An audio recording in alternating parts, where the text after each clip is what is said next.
1971, in the basement of the psychology department of Stanford University, a mock prison was created. It rivaled all social psychology experiments in controversy. Shortly after I finished this Stanford prison study, Milgram embraced me and said, "I'm so happy that you did this." He said, because now you can take off some of the heat that he's had to bear alone of having done the most unethical study. Although this experiment is over 30 years old, its enduring power has been underscored by the events at Abu Ghraib. When we got to Abu Ghraib, it was eerie. People were being told to rough up Iraqis that wouldn't cooperate. I mean, they're torturing, they're abusing detainees. You're looking at the situation thinking, they've condoned this, but why? And if it wouldn't have been for those photos, no one would have ever believed what was going on over there. When I first saw the pictures, immediately a sense of familiarity struck me, because I knew that I had been there before. I'd been in this type of situation. I knew what was going on in my mind. The photographs were strikingly familiar to the photographs that we had taken, many of the photographs I had taken in the prison study. We didn't do any of the stuff that you see in Abu Ghraib where they, get into a big pile or something like that, but I certainly subjected them to all kinds of humiliations. I don't know where I would have stopped myself. Given enough time, we could have got there.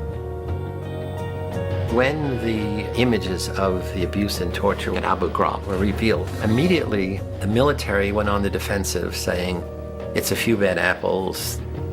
When we see somebody doing bad things, we assume they're bad people to begin with. But what we know in our study is there are a set of social psychological variables that can make ordinary people do things they never could imagine doing. At Abu Ghraib, ordinary people perpetrated extraordinary abuses.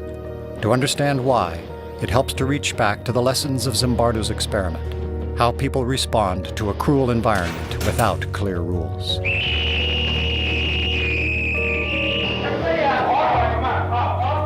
I think he and everybody else who came down into that situation got caught up into that situation. And the sense that this was an experiment, that began to fade away. It became just life. We frankly didn't anticipate what was going to happen. And we tried to really test the power of the environment to change and transform otherwise normal people, much as Milgram had changed or transformed otherwise normal people in an obedience situation. We wanted to do it in a prison-like situation. Over 70 men volunteered for Zimbardo's experiment. And they completed a battery of psychological tests. We picked 24 who were the most normal and most healthy. Half are going to be guards, half are going to be prisoners. And it's like flipping a coin, and heads, this one's a guard, this one's a prisoner. So at the beginning, there's no difference in the kinds of people who are in your two groups. When we were given our jobs as guards, we were issued a uniform, which was a plain sort of khaki or lighter colored uniform. And then we gave them the symbols of power, handcuffs, a whistle, a big billy club. And then the other thing we gave them were silver reflecting sunglasses. When you have mirror sunglasses on, then nobody can see your eyeballs. I think that anytime you put on what essentially is a mask and you mask your identity, then it allows you to behave in ways that you would not behave if you didn't have the mask on. To make it more realistic, I had arranged with this Palo Alto Police Department to make mock arrests. When I was arrested, it was a surprise to me. I didn't think I was going to be brought to an actual police station. I didn't think I was going to go through a booking process. The guards then put a blindfold on them, stripped them naked, and then they put them in dresses, smocks with no underpants. Each had a number that replaced their name. They had to know the number, and they could only be referred to by that number. And they had a chain on one foot, which was put there to remind them at all times of their loss of freedom. So all of these things produces a sense of being dehumanized.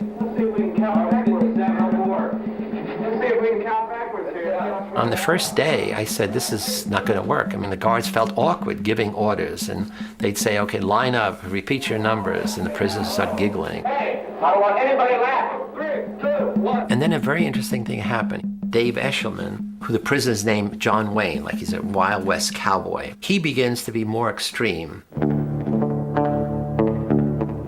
I decided that I would become the worst, most intimidating, cruel prison guard that I could possibly be. I see in the future that you do work when you're told. Thank you, sir.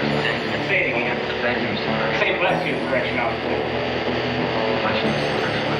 I was sort of fascinated myself that people were believing the act, and I was trying to see how far I could take it before somebody would say, okay, that's enough, stop.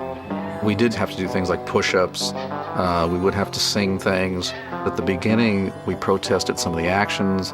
We did things to irritate the guards. If I gotta be in here, I'm not gonna put up with any of your shit. So the guards' authority was challenged right off the bat. And the guards had to decide how they were going to handle that, and they had to decide it without our input. I mean, again, this was not a Milgram study in which we were standing over them telling them what to do. And they began to see the prisoners' behavior as a kind of an affront to their authority, and they began to push back.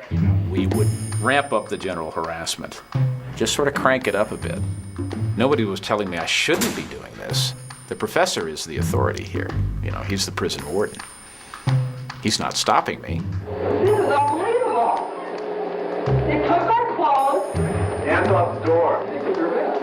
There was the first evening a kind of rebellion that took place. The prisoners rebelled. They barricaded themselves in their cells and said, we refuse to come out. They took off their numbers. They didn't want to be de-individuated. They started cursing the guards to their face. And the key turning point was the guards began to think of them as dangerous prisoners. And so the guards formulated a plan to use fire extinguishers, took the doors down, dragged the prisoners out, stripped them naked, and essentially broke the rebellion in a purely physical way. From that point on, the study was as remarkable a series of events as I've ever seen. It was a real laboratory for Zimbardo and I to watch human nature transformed in a very rapid way in the face of a very powerful situation. People really suffered. I mean, guards did terrible things to the prisoners. They punished them by putting them in solitary confinement, which was a small closet. You could squat or stand, but you couldn't sit, and it was dark and dank, actually. Every hour, every day, there's a teeny little bit more of an increment.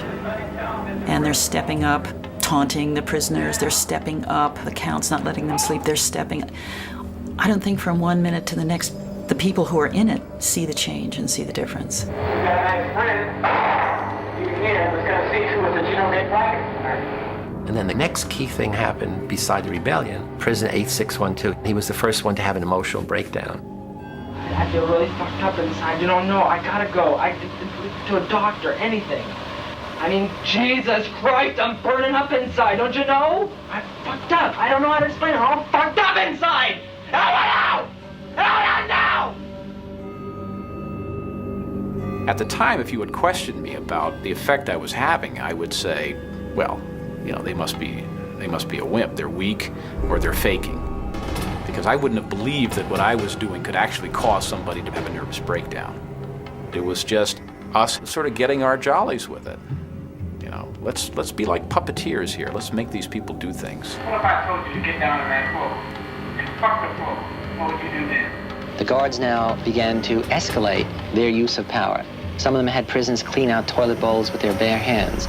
They now taunt, humiliate, degrade the prisoners in front of each other, and they exert arbitrary control over the prisoners. They keep thinking of more and more unusual things to do. And very soon after the fourth day, things begin to turn sexual. You be the bride of Frankenstein, and you be Frankenstein. I want you to walk over here like Frankenstein and say that you love true man. If you want to fully sort of humiliate somebody, then you want to get them in those things where their biggest fears are. And a lot of us have a lot of sexual hang-ups, and so that was part of that effort to humiliate them even further. Get up, Lord. I love you, true man. I love you, Jordan. You're smiling, Jordan, please. You get down here and do 10 push-ups. The guards knew that had the coin come up heads rather than tails, they would have had the dress on rather than the uniform on. They knew that.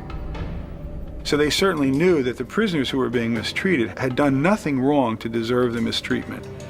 And yet the roles themselves were so powerful and the environment itself was so powerful that they ended up punishing those prisoners as though they had done something wrong. Prisoner 819 did a bad thing. We were told to chant something about how he was a bad prisoner. And at the time I went along with it, I'm thinking, what does this matter? We don't believe this, but we can go along and chant it. Because of what prisoner 819 did, myself is a mess. Because of what prisoner 819 did, myself is a mess. That night, he had a breakdown. Every day after that, another prisoner broke down in a similar way. Broke down, extreme stress reaction. We released another one on Tuesday, Wednesday, Thursday. Nobody who was in that study could deny that the prisoner breakdowns were genuine. They were scary to see. They were upsetting to us. They were unexpected, but they were very clearly the real thing. At some level, we understood that something was happening that we were no longer in control of. It was damaging people. We didn't quite have a grasp on what to do about it. One of the mistakes we made was that we hadn't built in time to step back and to look at what was happening and call it what it was, which was mistreatment. We were caught up in the events that were taking place. Or you can keep your blankets, and 416 will stay in another day. We got 3, guess one. Keep your blankets, 416, you're gonna be in there for a while. So just get used to it. On the 5th day of the study, Zimbardo invited his girlfriend, recent psychology graduate Christina Maslach, to visit the mock prison. I had heard bits and pieces from Phil about what was going on. And then when I was down there that evening, it really was kind of a wow. The thing that really got to me was when some of the guards took the prisoners down the hall to the men's room. She looks out and sees a line of the prisoners with paper bags over their heads, each one holding the other one's shoulder. And they're leading them down the hall. And Phil comes over and I look, my God, look at that. And I looked up and something about it just, again, it was the dehumanizing, demeaning kind of treatment. I couldn't watch it. And she said, it's terrible what you're doing to those boys. And she got tears in her eyes. I said, what? And she runs out. And I'm furious. I'm saying, look, this is, I run outside, we have this big argument. I'm saying, look, this is dynamics of human behavior. Look, it's fascinating, the power of the situation. So I'm giving her all the psychological basis, and what kind of psychologist are you? You don't appreciate this. And she said, I don't understand. You're a stranger to me. I don't understand this. How could you not see what I see? I mean, you're a caring, compassionate person. I know you from all of these other things. Something's gone wrong here. And then the next thing she said, which had an equally big impact, is, I'm not sure I want to, have anything to do with you if this is the real you. And that was like a slap in the face, because what she was saying is, you've changed. The power of the situation has transformed you from the person I thought I knew to this person that I don't know. And at that moment I said, wow, you're right. We got to end it. After only 6 days, Dr. Zimbardo shut down his experiment.